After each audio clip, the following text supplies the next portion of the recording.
سلام بچه، امیدوارم حال دلتون عالی باشه. خوش اومدی به مغز دیجیتال. دوباره با یک آموزش ساده میخوام هوش مصنوعی توربو لوگو رو بهت آموزش بدم. با استفاده از این هوش مصنوعی میتونی لوگوی برند خودتو بسازی.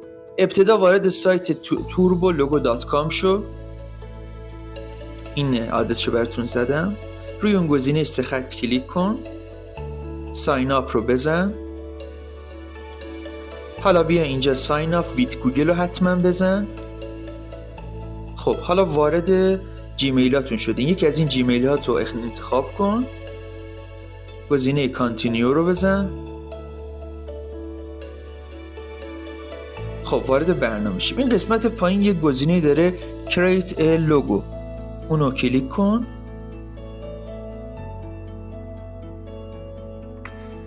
خب اینجا میتونی اسم کمپانی رو بنویسی، پایینش هم یه شعار بنویسی. مثلا من مینویسم امیر نقاشی، مثلا من اینو مینویسم. خب اینجا میگه نوع کمپانی، من آرت رو انتخاب میکنم. روی گزینه کانتینیو کلیک کن.